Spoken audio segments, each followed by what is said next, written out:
we didn't have a podcast, but today we are here and we are very excited about what we have in store. We're very excited about having a guest, a good friend of mine that I've been desiring to have here for a long while. And finally, I've gotten him to slot about an hour or so of his time to be with us today. My name is Anthony Kuria. As you can see there, I'm your host. I'm also the risk consultant in this matter. With me is Zipporah Kuria, the HR consultant, and we have Peter Mbatha, who is a banker and a financial expert. Welcome, ladies and gentlemen. Thank you. Yes. Now, today we want to discuss something that involves something that has been, how do I put it? It's been pertinent in all that we're doing, especially during this season. We want to discuss the risk mitigation. Things that we do to mitigate risk, especially in handling finances during this pandemic season. As you all know, we've been through now 7 months of this very unique, very challenging season called COVID. And because of COVID and the things that it has brought up, it has really changed dramatically how people handle themselves, both in terms of health. It has affected our finances. It has affected the way we live, we work, we even travel, and stuff like that. And therefore, today we want to talk about what are the steps can you take to mitigate the risks that handle your finances. Now, Peter, let me start with you. Uh, I'll use this as an icebreaker of sorts. What good has come out of this season of COVID-19 for you as an individual? Let me start first and foremost by saying thank you very much, Tony and Zippy, for hosting me. I consider it a privilege to be here with you this morning, and to the audience that has joined us, karibuni sana. And just before I respond to Tony's question in terms of what good have I experienced during this COVID time, a few of my friends called me when I invited them for this podcast, and they were asking, munatufundisha nini leo? And so I want to give a disclaimer to our fundishi. We are basically just sharing life. And yes. I'm glad to have two experts who've called upon me to just share my thoughts and experiences. And so Tony and Zippy Asanteni, yes. Aurum consultants, it's a pleasure to be with you this morning. So Tony, nice question. I think people have basically been focusing on the bad things that have happened during COVID. So it's interesting to hear you ask what good thing has happened to me during this COVID period. And as I answer the question, I'm aware in the audience, we have people who are business owners, we have employers, we have individuals, we have employees. And so I'll try to share experiences that I have had in all those formats. I happen to be an employee. I work for one of the leading banks. And I must say, one of the positive lessons that I've picked from COVID is I've realized we actually have employers who have a good heart. I must say I'm very blessed to be working for an organization that cares about its employees. Yes. And during this COVID period, we were given room to actually work from home so that we could reduce the interactions, which is also good for the social distancing during this period.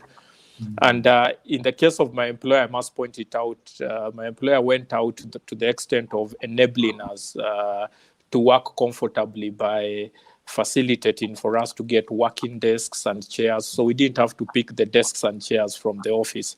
And I think that's a good sign. I think sometimes bad experiences or difficult experiences bring out the best in some people. And for me, I think that was a wonderful experience when I look at my employer. When I look at myself as an employer, because there are people that I pay who work at my farm and who work back in the village, I would say, again, an interesting period because I've gotten to know these families better because of COVID. I get to visit more often after the lockdown was opened. And I try as much as I can to borrow from what I have seen from my employer when it comes to me to treat my employees in a similar way. And so I would say I think I've been more keen in terms of listening to the personal issues they have. And I would say this has happened in a better way than the pre-COVID period. During the pre-COVID period, I think we had a very professional relationship and we didn't really interact much. It was more of employer-employee. And finally, as an individual, I would say one of the greatest benefits I've seen out of the COVID is just the ability to work from home. This has given me a chance to bond with my family better, to see my kids in the classroom environment, an experience I would never have gotten because I could never have walked into their classes. So just watching my kids interact with their teachers and go through the learning session. So yeah, sorry, this session is not about me. So, but thank you. I think those are the few great experiences I would say I have had so far. Thank you, Tony.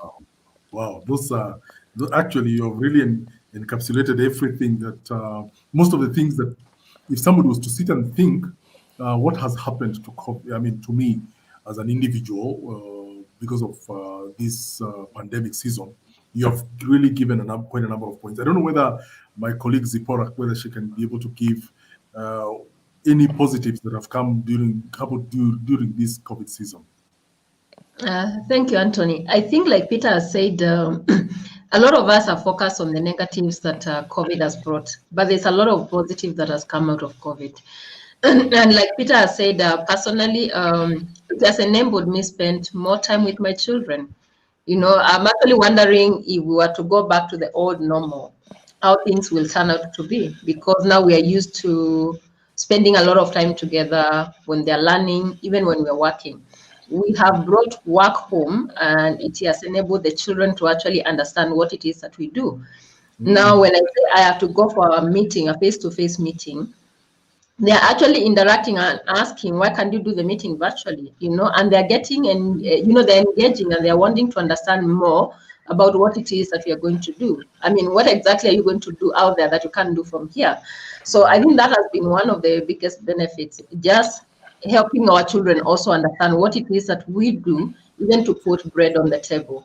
The other thing that I would say is it has brought a lot of learning opportunities. From a nature perspective, I think this is a season that most of us had never experienced before. So COVID hit and there was a lot of confusion, and most organizations, most executives are looking at HR and asking, how are we going to manage our employees? How are we going to manage this situation? So it has brought a lot of learning opportunities for most of us. And the other thing, from a business angle, it has made us rethink the way we do business. It has made us re-strategize our businesses. It has made us realize there are opportunities that we would never have seen them if COVID was not there. When I'm looking at learning opportunities, for instance, there's a program we run on Saturday of training the youth on employability skills. And initially, this was a face-to-face training. We had never envisioned having to do this training virtually. And actually, we think now it's a blessing because it's easy to do this training even when employees are at work. And, they attend the training, and as soon as they are done, they go back to their normal activities. And, bringing employees who are working from different angles or different areas, they might not necessarily be in the same place, bringing them together and training them at the same time without wasting a lot of time. So for me, I think it has brought in a lot of opportunities in as much as it has had its challenges. But I always take challenges as opportunities to, make something better out of it. Good. So Peter and Zippy, you've really brought in anyone who is listening to us today would probably be nodding their heads and saying, yeah, I hear that. COVID, despite all the interruptions, despite the drastic changes in terms of how we work and all that, has enabled us to, first of all, work from home. That's a tremendous benefit. I never thought that would be there. And then it has helped people to innovate as individuals and as corporates, innovate, see how different can you do stuff. Like now, what we are doing here. If it were not for COVID, probably the leaps that have come with virtual meetings would not have taken place. Then it has also brought, a third thing it has done is self-discovery. People have discovered, oh, I have this skill, I have that skill, can be able to handle things in this and that manner. Then we can also say, level playing field. Yeah, today Aurum Consultants is doing this podcast. Yeah, and the way we are doing it here is the way I saw NCBA Bank is also doing the same. The chief executive of NCBA with a few other senior executives are meeting in something like this, inviting people to listen in. Yeah, so it kind of has leveled the playing field between big corporations and startups to be able to in order to communicate among themselves and to send a message out there. These virtual meetings have basically leveled the playing field. So yeah, so despite the pain of COVID, there has been some good benefits. Now, today we want to discuss risk mitigation, especially in regards to finance.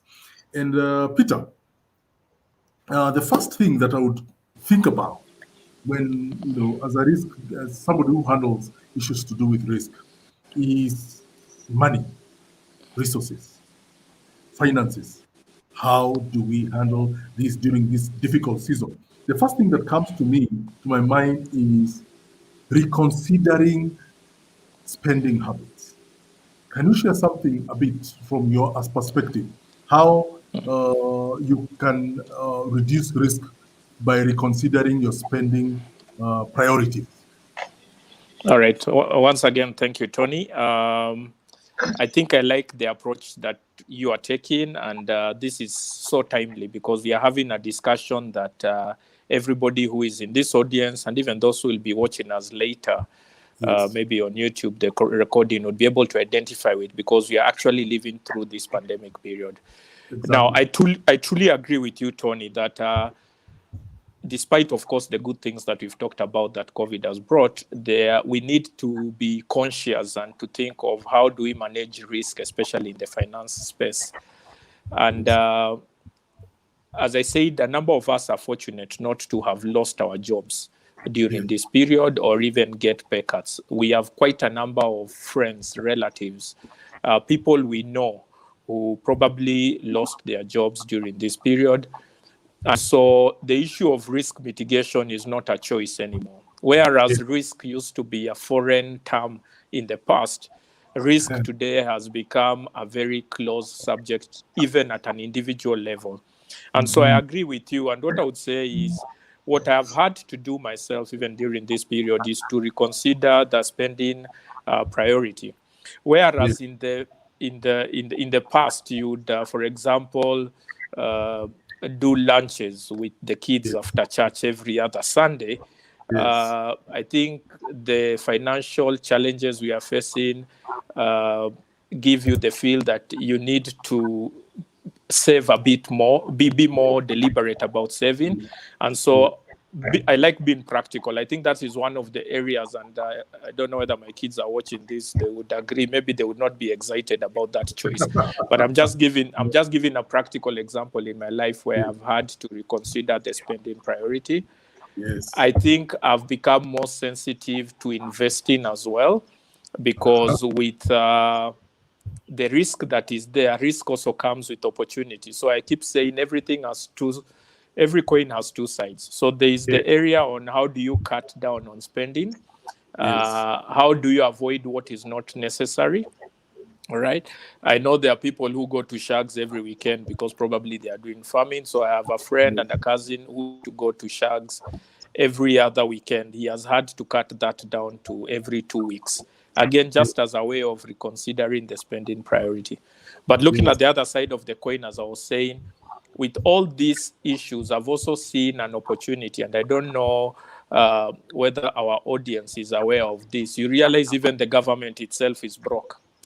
And Yeah. with that, and Yes. with that, what has happened is the government needs to borrow. And I don't Yes. know, Tony and Zippy, whether you've been noticing this. The treasury bonds that the government has been putting in place are quite exciting. There's actually one that is active right now, and I would urge Mm-hmm. the audience out there to look out. There's a tap sale. There's a bond that I know is closing on Monday, and they are offering an returns of about 13%. I don't know which investment vehicle gives you that kind of Ooh. returns. So Okay. whereas people are watching how they are spending, I would encourage our audience, both businesses and individuals, to also look out for investment opportunities during this pandemic period, where you can actually get very interesting returns to your investment.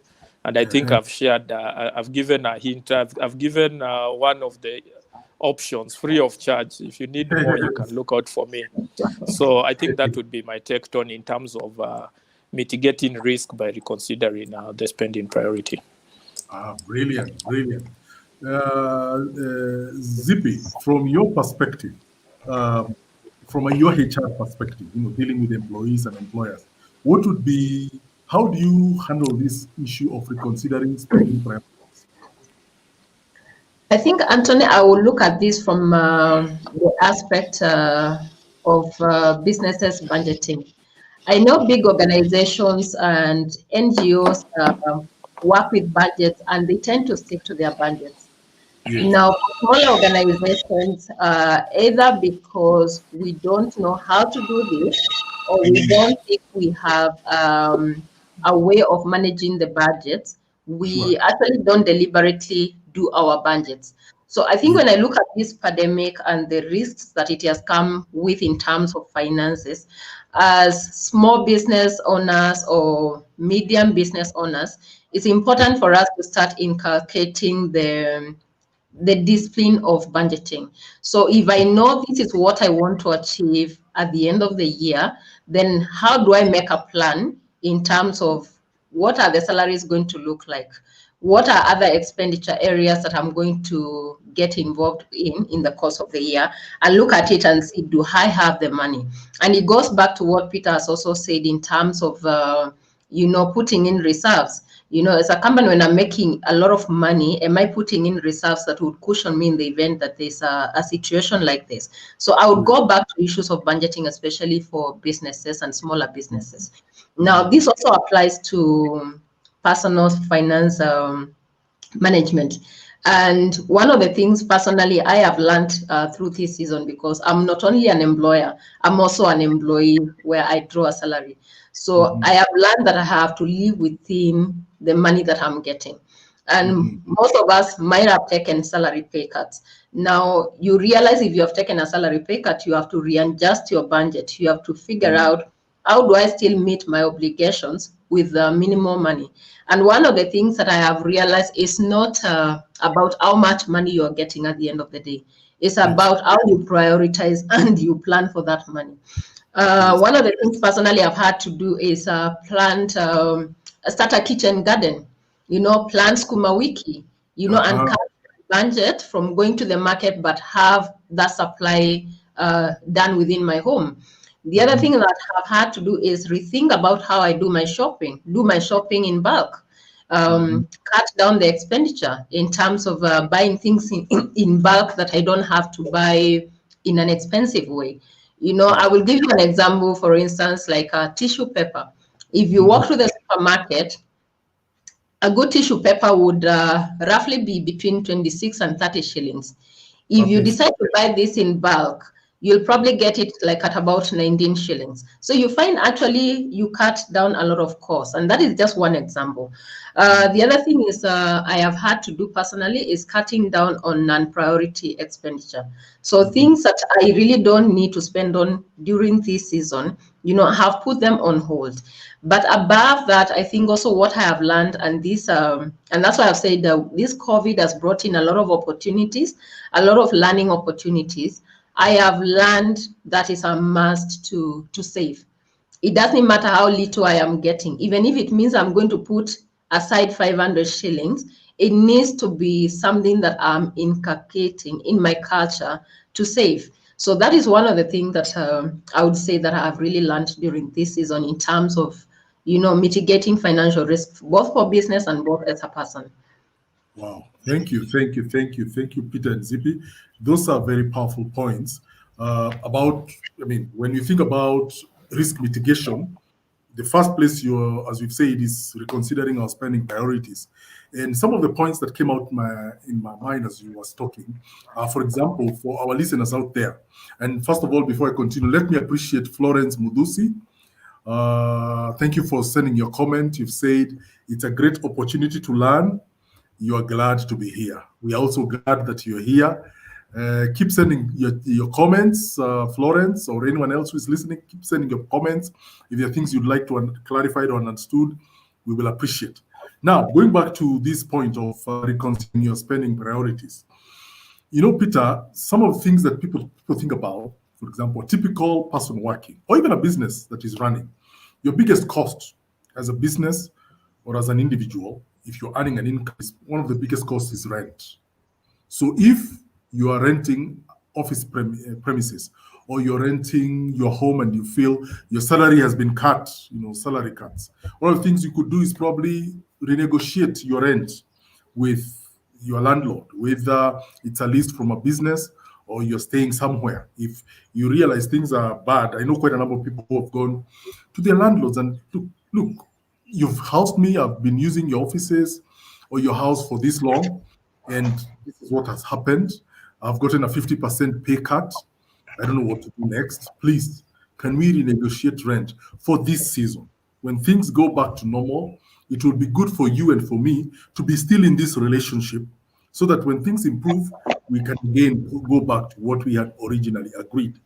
And another thing that people also do is look at how you spend your money.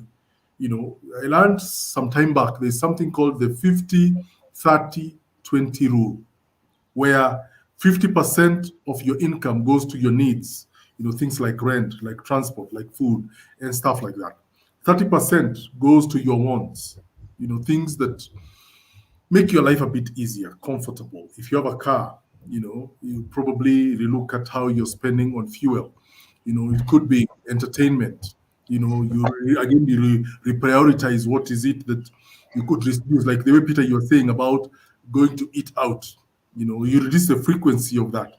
As much as our kids might not like that idea very much, and then 20% of your income ought to go to savings or to debt repayment. Okay, so that 50-30-20 rule is something that can help. If you stick to it, it can help you reprioritize your spending. Now, let me go to the second aspect, and I think we had talked about it, but Peter, you could help me more in this. The second aspect was contact your lenders. Yeah, if you have a loan, if you have a credit facility, you have a credit card, you probably had a loan facility, you're taking a mortgage, or you're taking a loan to do, like Peter, you're discussing about your farm, or someone like me could have taken a car loan at some point. So the second point is, contacting your lenders. What would you say about this, Peter?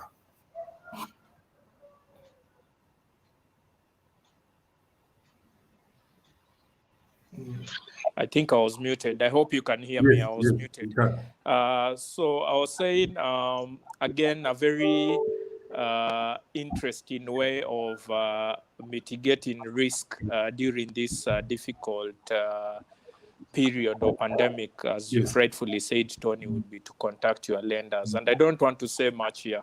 As I mentioned at the beginning, I work for a bank, and so I think this is an area that is very live to me.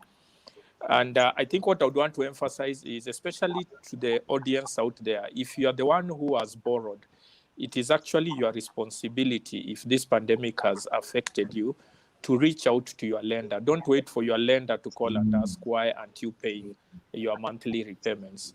So if it is a loan you've taken from the bank, or a loan you took from a SACCO, or whichever other form of lender, I think the prudent thing to do is to first reach out to the lender and be honest and candid. I think if you are to hear the stories from bankers, you'd really laugh. When I think they gave the opportunity for people to go renegotiate, there are people who would actually walk to the bank and say, my salary has been cut by half. And then you ask the fellow, can you show me the evidence? And the person disappears. So that's why I'm again insisting we need to be candid and honest. Yes. Any professional employer who readjusts your pay downwards will normally do that formally with a written document. Yes. And so if you have that, the best thing to do is carry that with you as evidence, walk to your lender, we are all human beings. The lenders will understand your situation has changed, and therefore they are able to guide you even in better ways than you thought on how you can continue paying maybe less without necessarily affecting you completely in an adverse manner. So I think that's a very interesting point, and I hope the audience that has joined us today are listening. If you have borrowed from a bank, from a SACCO, or any other financial institution, take that positive step, walk to your lender. You were smiling when they gave you that facility. So you need to go back smiling even right now and just let them know there is this readjustment that has happened in my life. My salary has been reduced, or I've actually lost my job, and you sit down and you agree on how best then to handle that going forward. And I need to remind people, you don't need to fear your lenders. They are human beings like you. They understand. Some of these lenders have also had their employees affected, and they've been affected as a business. And so when you take that first step to reach out to them, I think it shows responsibility, it shows maturity. And so, Tony, I can't re-emphasize that point. And thanks, yeah. Wow, Peter, that's a good one. That the positive step of going, with a piece of paper, proper. I mean, something stamped, confirmed, everything. That either your salary has been reduced drastically, or you've lost your job, and you're aiming to clear this obligation that you took, and you're going to work hard at it until it is restored. And another thing I wanted to ask as Zippy, from a HR perspective, how do you, HR perspective, employer-employee, how do you handle the issue of contacting your lenders? What do you think about that? Let me say, and probably Peter can help me with this because this is not my expert area. But one of the things that I have noted, which is a bit of a concern, is during this season, you find employees have lost part of their income. And because of what we have shared earlier about readjusting your budgets, they are still trying to live their lives like COVID was never there. So I have seen situations where employees are applying for loans with the bank. And one of my biggest questions has been, because some of them are applying for these loans, which ends up being a consumption loan, as opposed to a loan that they would take that would be beneficial to them. So from where I sit, I am not so sure whether this is the right time, and especially for employees, to engage themselves into getting more in debt, because we are living in very interesting times where you cannot be guaranteed of your job for another 6 months. And even for employers who have been able, to sustain the employees' wages since COVID began, we are starting to see a second wave, and we have no idea how this will end up panning out. So from where I sit, I'm not so sure whether this is a good idea really for employees to be taking loans. But on the other hand, like Peter said, if you have loans and you're unable to meet those obligations, then, visit your lender and have that discussion, so long as you're having the evidence documentation. There's a lot of other things from an employer perspective where you find, again, you're not able to manage your costs, you're not able to manage your wage bill. Then do we have other options like renegotiating your contracts with your employees? So these are some of the things as business people we need to look at. Yes, I'm talking to my lenders, but do I have an option of also renegotiating my contracts with employees so that, again, we can stay afloat until this season, is over or we recover? Wow. Yeah, those are very good points Zippy have brought up. Issues to do with consumption spending. Peter, probably from where you sit, from a banking perspective, I don't know whether Amani Mambo ya Fuliza tu ndio people have been getting into. I don't know whether there has been a bump in people requesting for loans for things that are not quite on the production side, they are more on the consumption side. The point that CP has raised. I think you're muted. Yeah, thank you, Tony. So I was saying, Zippy, thank you for bringing out that point. You are truly HR expert.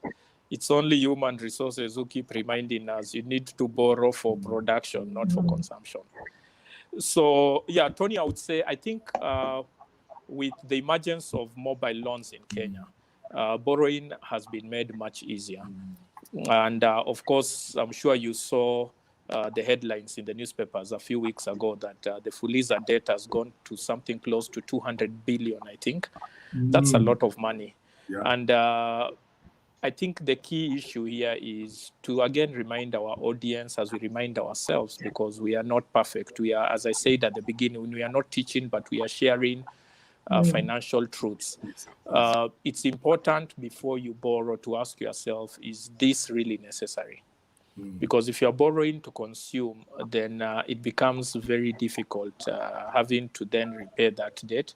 And we've seen cases where people borrow and they are unable to pay. And so when the opportunity for them to invest or they have a more serious need for money, they find themselves unable to borrow. Why? Because they've been listed in the CRBs, in the credit reference bureaus, because there is a small loan they took that they were not able to pay. So again, as a way of mitigating risk during this pandemic period, as ZP has rightfully said, as individuals, we need to just rethink. Don't borrow unless it's a must. Don't borrow unless those funds are actually going to multiply. And I think to the younger generation, don't borrow to bet. I keep saying there is no guarantee. I mean, simply don't put money where you have no guarantee. So I think that's a very important point. And ZP, thanks once again for bringing that up from a human resource point of view. And I'm sure the same applies to organizations and business owners. Again, don't borrow unless you are really using those funds for business to grow your business. So if you can actually manage to run the business with what you have, well and good. But on the other hand, then we are saying, if you have the ability to repay, then use debt positively. So there's nothing wrong with borrowing as long as you borrow it and it goes into growth, into production, and you have the ability to repay. Wow. Thanks, Peter, for bringing that up. That figure of 200 billion, I saw it and I was like, wow. 200 billion is a big figure, especially lended to people, and it's lent at pretty high rates of interest. And how it will be repaid is another matter. Well, I appreciate the comments that are coming in. Douglas Nyamori, thanks for appreciating our discussion. I can see you've said thanks, Peter and Zipporah. Excellent discussions. Thank you, Teresa Aquare. You've said glad to be here to listen to this important topic with fine presenters, Peter and Zipporah. Indeed, Peter and ZP are doing a good job in helping us, dissect this issue. Now, the third aspect. I don't think I'll be able to finish all. I don't think we'll be able to finish all this today. This is a juicy topic, and I'm sure most of our listeners want us to keep talking. But I want to bring the issue of building up an emergency fund.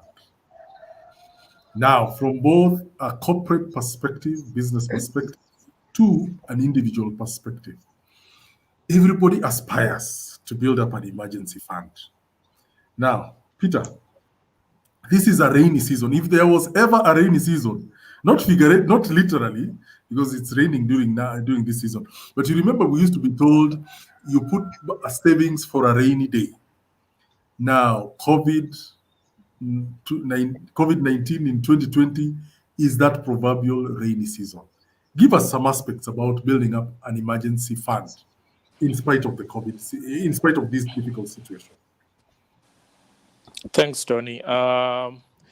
This topic of emergency fund is one that really intrigues me, because I'm as guilty as the many Kenyans out there who have always desired to have an emergency fund, but you never get yourself to put one in place.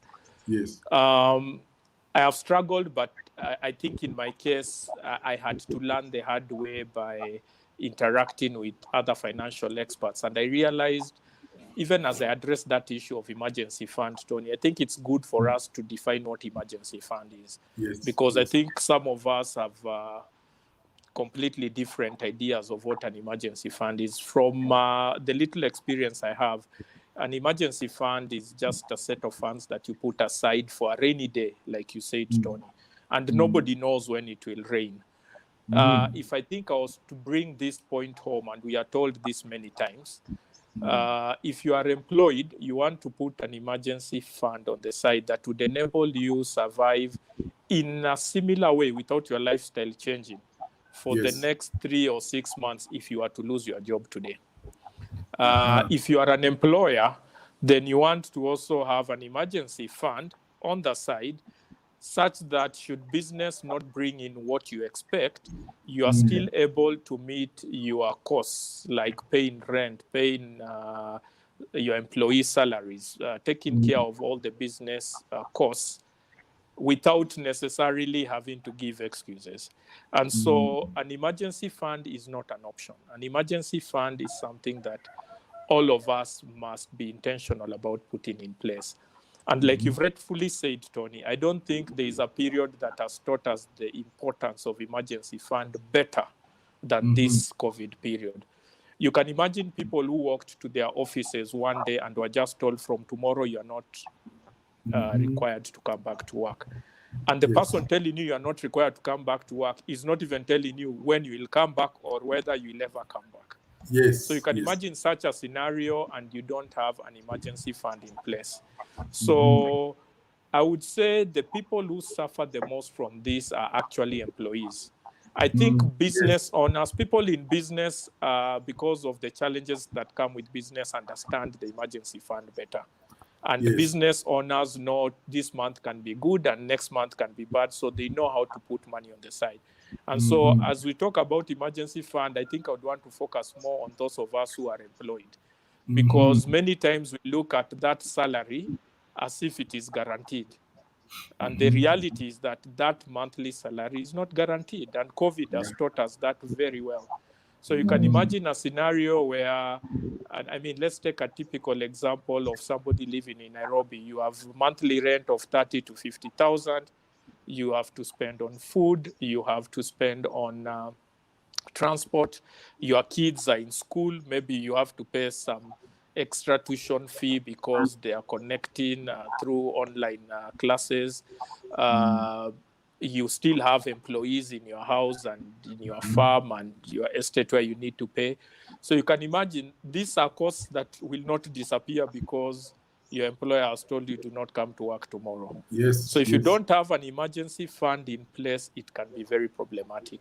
And as I conclude on this point, Tony, I would say a lesson I'd like to share with many of the people out there who are listening to us today. I realized for me it's difficult to put money aside in a bank account because I would start building it, and when I'm 50% there, a need appears or an opportunity to invest, and I pull those funds out. And so what I decided then through discussions with other financial experts was to put money aside, but put this money in different vehicles, not as cash in a bank account. And I think some of the options available is you could take that money and put it in a money market fund. Take that money and put it in shares. Although I don't think shares would be the best example because sometimes shares can go down. So let's say treasury bills, which are short term, because you can put those funds for in 3 months, six months, and withdraw them later. So I think that would be my recommendation to those of you who are facing the same challenge that I was facing, where putting money in the bank or even in Mshwari and all these other options that sound very juicy, but pulling it out is so easy. So if you can actually improve in this area by putting the same funds in a different investment vehicle. And I think for today, I would recommend money market funds and treasury bills. Those are some of the good vehicles because, again, you are guaranteed your principal amount will not get lost.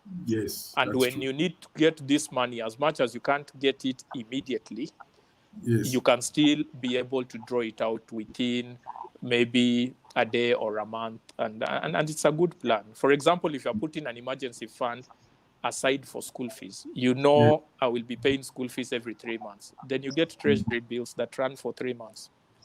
And the advantage is it may actually come with an interest. So if you had put aside 30K, then that comes with some interest, and you've not been able to pull it out easily.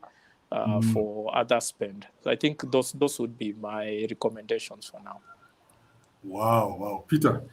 Thank you. You've really spoken like a banker, somebody who is out there, who sees these things coming, sees treasury bills, sees fixed deposits, sees money market funds, and then practically, I like the way you have given us a practical solution. You have put your money, your target was probably 500,000, or say 1 million, and you have reached 500,000. Then somebody comes and tell you, hey, Peter, there is a very good deal taking place in Uko Mboni. There is a piece of land available in your home area, and you're thinking, I can't let this deal pass. Exactly. You find taking the money, using it, and then kidogo, you're being told, dude, COVID has happened, and this and that needs to be.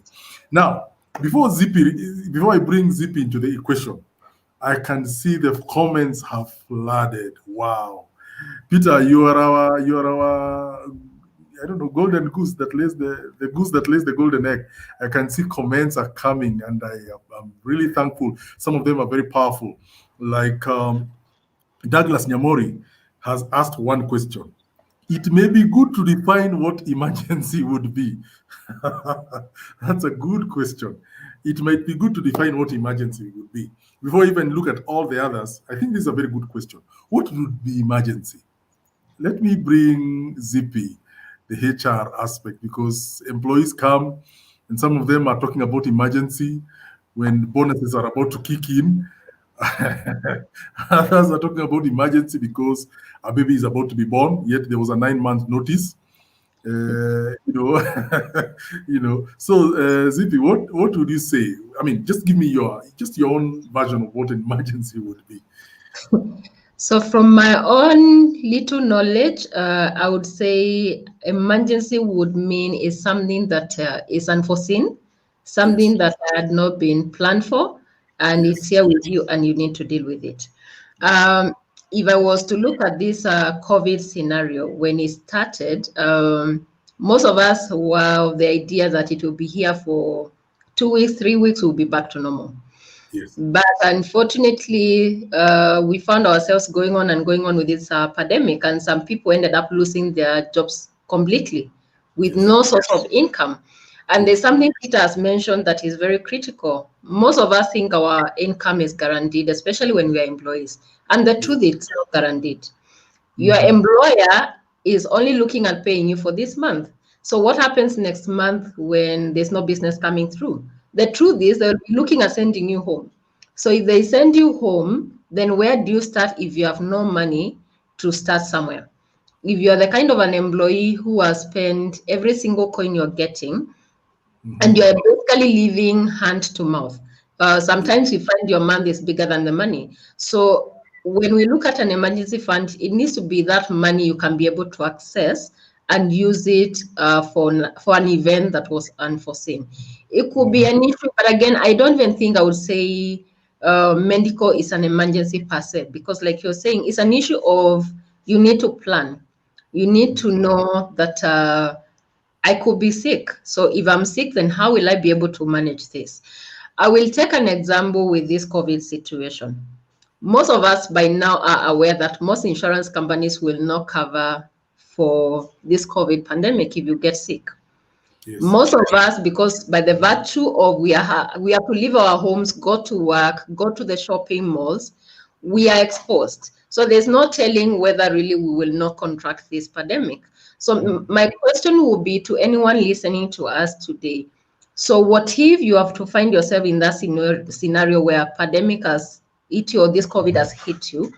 Your insurance cover is not about to pay for it. You have a situation where you have to be admitted in hospital. Then do you have a plan in place? And for me, I think this is a question that has really been ringing in my mind, and I've even been talking to my team about the same and saying, if this happens to you today, is there a plan? Or you're going to be there looking at your employer saying, you need to pay for my medical cover. And your employer is saying, I already paid for your medical cover, so I'm not going to pay any extra money.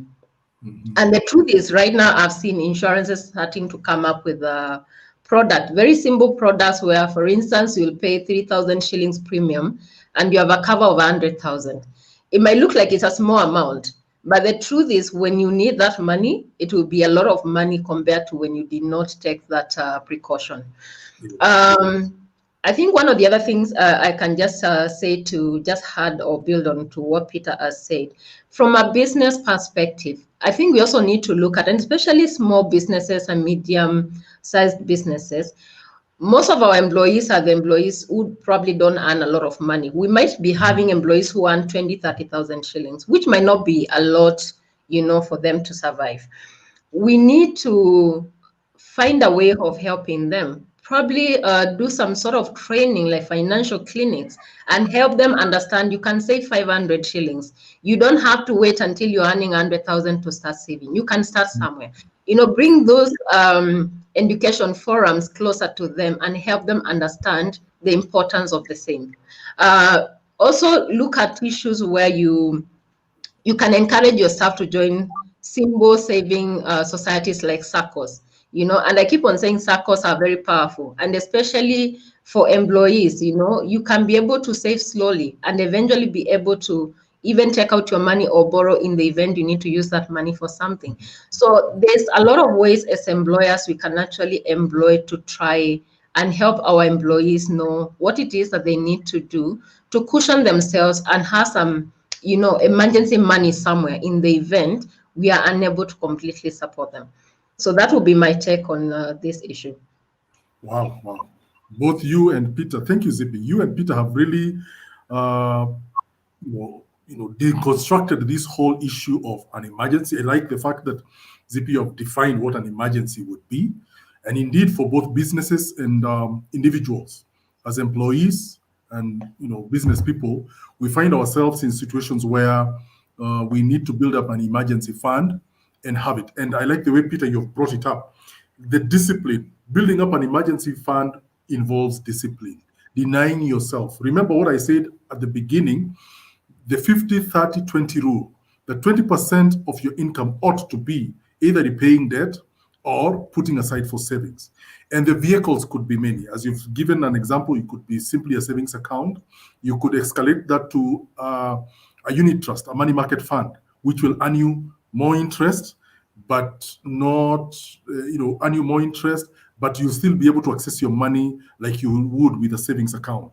On top of that, you could put it in fixed instruments, things like treasury bills, 3-month treasury bills. I like the example, Peter, you gave, that if your school fees is coming up, like now people who now the government said that in January, children will be going back to school.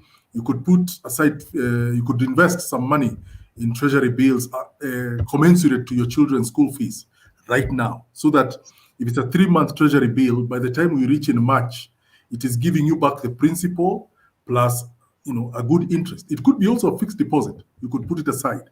There's a question, and I think this one will be probably be the last one. I see our time is really going.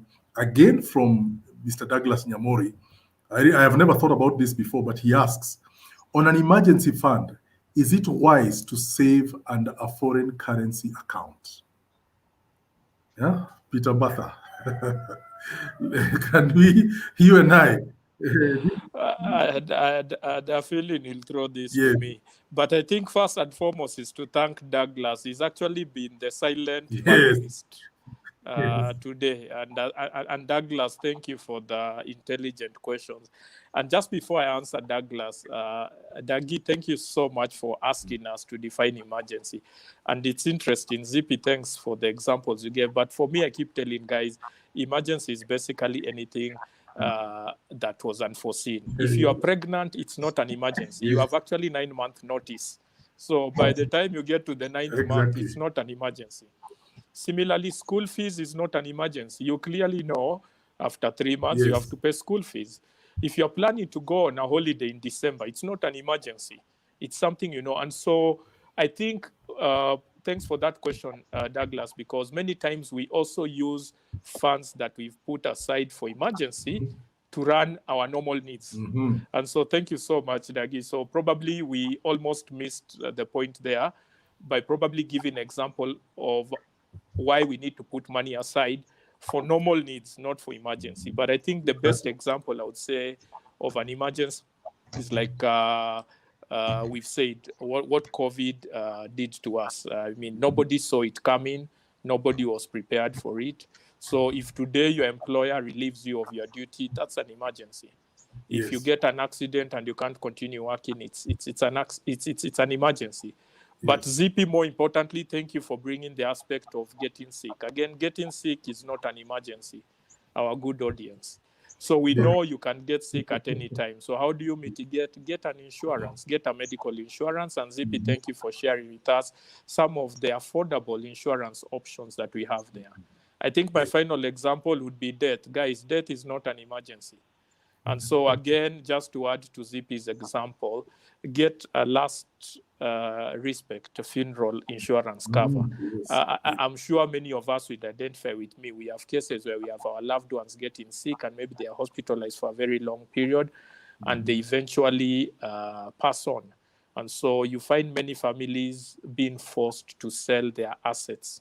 And so we are asking ourselves, through the help of Tony, who is the risk mitigating expert here, how do you take care of such emergencies? And we are saying the insurance covers out there that can help us. So to our audience out there, whether individuals, organizations, business owners, let's just think about that. So back to Douglas's question, is it okay to build an emergency fund using foreign currency or on foreign exchange? Douglas, that's a tricky question. I don't know whether to say yes or no, because as we all know, foreign currencies can either gain or lose. And so if you're going to build an emergency fund using foreign currency, let me use the US dollar or the British pound or the South African rand as an example. I think it's important as you go that route to know, yes, I'm going to invest using foreign currency, but there is a possibility that these currencies may gain or lose value. And so for somebody who is a savvy investor like Mr. Nyamori, I think it is safe. And he understands when to invest using US dollars, when to then change that to Kenya shillings, when to again convert that to euros. So for somebody who has a good understanding on how Forex works, I would say go ahead. But if you are not an expert in foreign currencies and foreign exchange, my recommendation, Tony, would be play safe, invest and save using Kenya shillings, which you understand. Oh, yeah. Thank you, Peter. That's a very good answer. That at the end of the day, work with what you understand.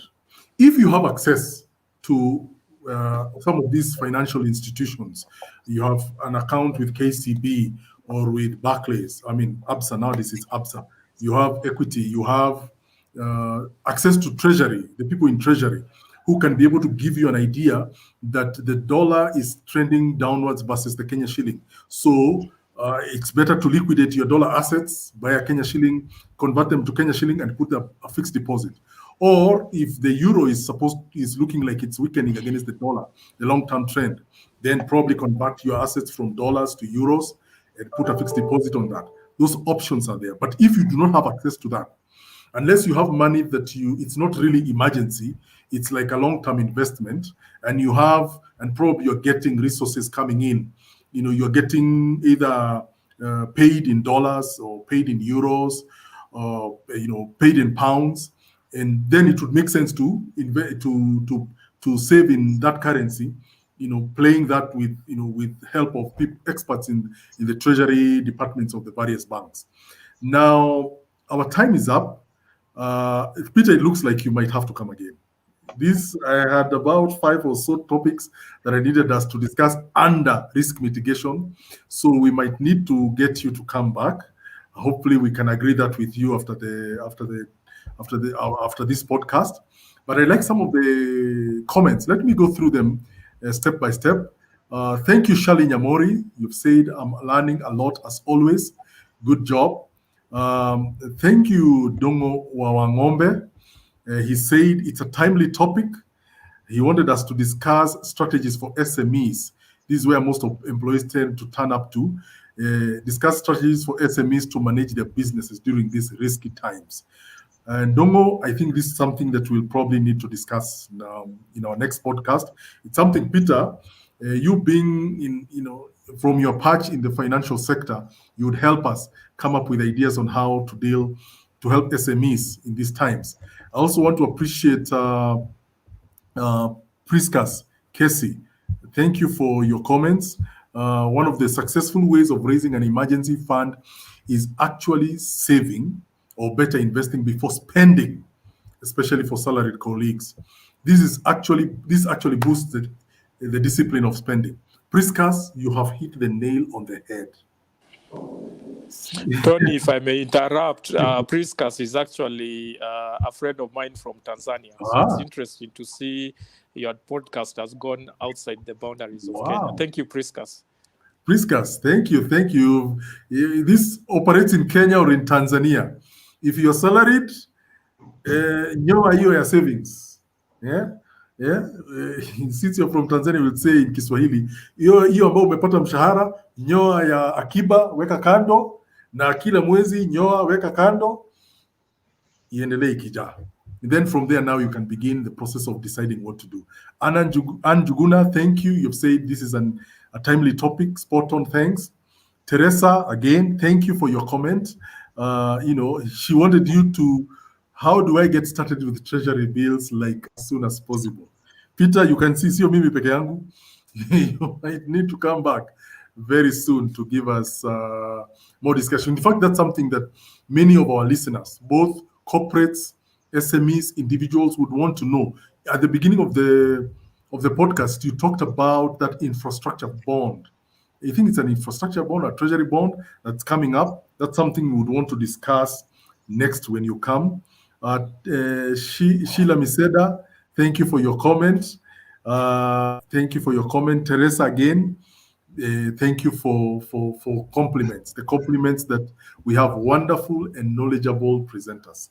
Thank you. Indeed, Zippy and Peter are indeed very knowledgeable. We appreciate them for all they've discussed today. So, Peter, I think we will need you to come back next week, or we'll agree when you can come back, because this topic of risk mitigation and finances, especially during these difficult times, lots of us would want to know what to do next.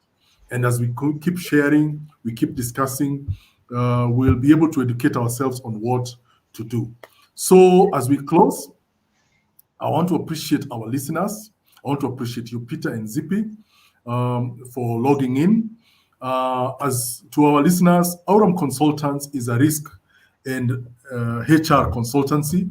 We handle matters concerning HR to SMEs, to corporates, to small companies, micro enterprises. We help them arrange their HR aspects well. We also do a bit of risk advisory from the insurance bit of it, and even enterprise risk, giving companies advice on how to be able to mitigate risk. If you'd like to know more about us, our email address, our contacts are all running at the bottom of the screen. You can send your questions to us and comments.